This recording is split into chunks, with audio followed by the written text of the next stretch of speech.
The Buzz with Jess Lujan. Good evening, Guam. I'm Jess Lujan. Welcome to this edition of The Buzz. We have the folks from Department of Labor for the next 4 weeks. We'll be talking about the different divisions of the Department of Labor. We have tonight former Senator and Director of the Department of Labor, Sam Mabini. Good evening, Director. How are you doing? I'm doing fine. Good evening, Jesse. Good evening. And we also have Greg Massey, who's the administrator for what's called alien labor. We call it foreign labor, I guess, you know.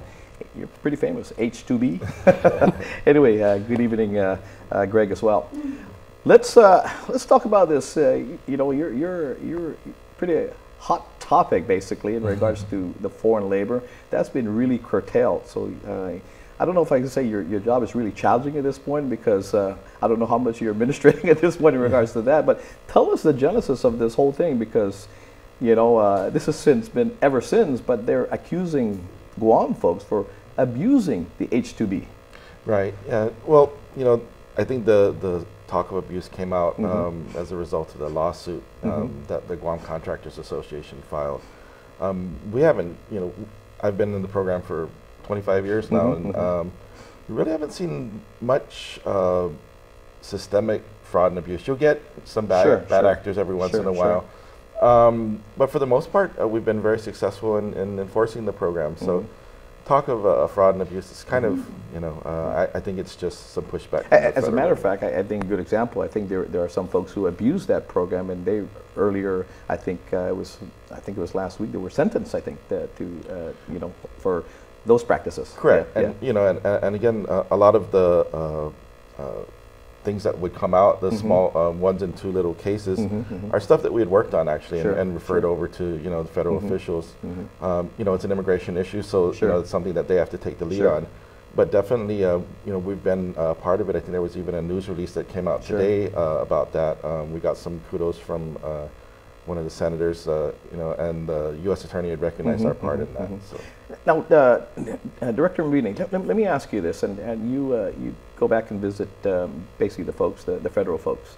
Now, how are they dealing with this? Because I know the Trump administration, less than 100 days in, and there are some things that we don't know where they stand. We obviously know where they stand.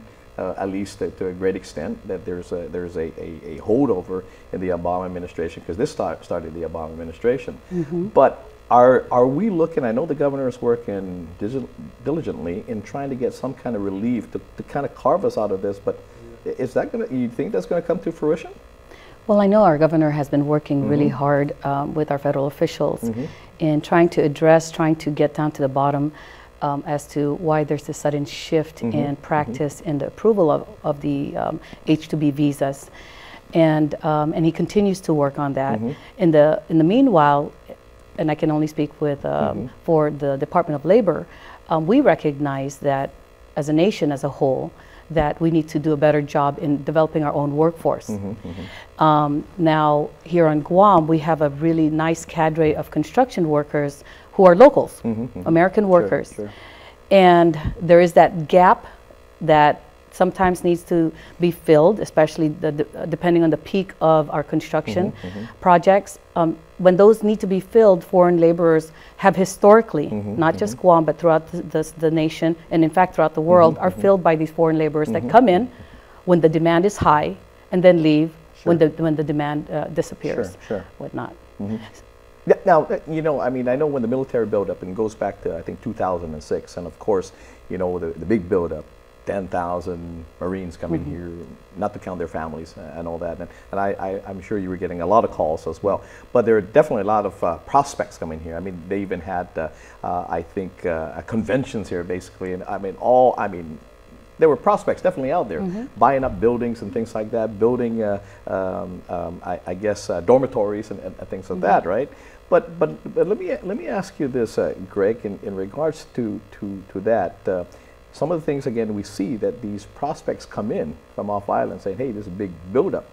Knowing that we don't have the in-house or on-island workforce, they know they're going to have to be reliant again on foreign labor. So I guess there are some truth to what the federal government is saying is like, maybe not necessarily us, but even the folks that come from off-island know that we ourselves don't have the workforce, but they know they can be always reliant on that foreign workforce. Right. Well, you know, and that's been the case since the 40s. Sure, you know, we've always had foreign laborers here. Now, you know, a lot of times people look at the foreign labor issue as this really big issue. Really, we're only bringing in certain occupations, carpenters, masons, rebar guys.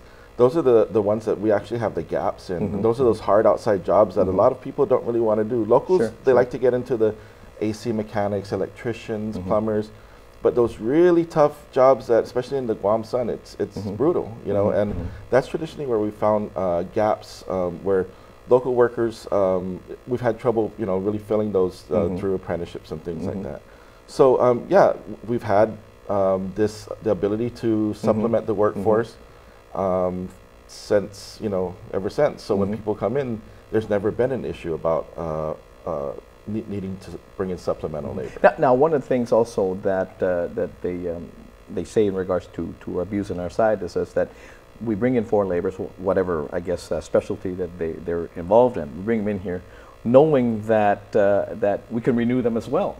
Because we know there's not going to be that. So there's always going to be a workforce based on that. So how do we get around that? I mean, we know this have this buildup. We know the military can continue whether or not we have the foreign workers come in. They have a mechanism that can bring them in to work on their job site. But how do we balance that out? You know, the growth inside versus outside, and of course their jobs inside. They've already awarded those contracts. Those contracts are going to stay. That's the amount they're going to charge for. But we already seen, the governor had said that the price to build homes now have doubled, if not tripled, and it will probably continue to rise based on that. So outside of the fence is really taking a hit. That's right. And again, that's where the foreign laborers can help fill that gap. But with the sudden shift in the approvals, where do we find our workers? Now, there's always this misconception that majority of our construction workers, as Greg had mentioned, there's this misconception that most of them are foreign laborers, which is not true. When we did our estimation in 2016, we're looking at anywhere between 18 to 25% of our construction workforce are the ones that are temporary. They come in when they, you know, the foreign laborers. But majority are our local workers. So yes, so in fact, if that spigot is shut from foreign laborers, then the supply of laborers that are outside the fence are of course going to be taken up by those major contracts. What about the construction that's going to that needs to happen outside, all the infrastructure work? So yes, we do recognize that we would love to have our workforce from our local population, but as Greg had mentioned, these are very hard to fill careers that not everybody wants to become those hardworking, under the sun workers. These are foreign laborers who know that that's the job. They come in and then they leave when the work is done. Or if there's an extension, to continue additional projects. The ideal situation, in my opinion, is that just like in any project, we need to start projecting what are the gaps and plan way ahead. If we in fact know that we're going to need several thousand numbers of workers, and even the foreign laborers are not going to be sufficient, then what are we going to do? Are we going to request for more? Are we going to do a heavy push to train more local and attract people to go into the fields? But even then, we're not talking about tens or 20s, or even hundreds. We're talking about the thousands. So can our schools produce that? Can our local workforce, do they want to even get into these fields? And then, of course, there's the question of, well, we need national American workers. And we have, through the long history of work that Greg has had in his department, our numbers show that there's attracting American workers to come out to Guam is not there. And as a matter of fact, we are picking up some signs that some stateside companies, recruiting companies, are even fishing for workers out in the Pacific for their gaps in the continental United States. And when our president had indicated this move towards bringing in more manufacturing jobs to the United States, immediately the manufacturing companies were saying, well, do we have the workforce? Do we have the quality, skilled workforce to fill those? So it's not just happening in Guam, but because of where we're located, because of our obviously our geographic isolation, because of our unique situation, we need our leaders to recognize that we are not like CONUS, continental Sure, United States. sure. We have to recognize that Guam has its unique conditions, and they need to give us that leeway to be able to accommodate the growth that we need to make in order to accommodate the military buildup, in order to accommodate the infrastructure support, and in order to build the related service and even our tourism industry that kind of surrounds that. Sure, sure. So I'll it tell you- really will yeah. take a community effort. Okay, we're going to take a quick break, come back, I want to talk more about this and whether or not some of the situations that our sister island, the CNMI, has incurred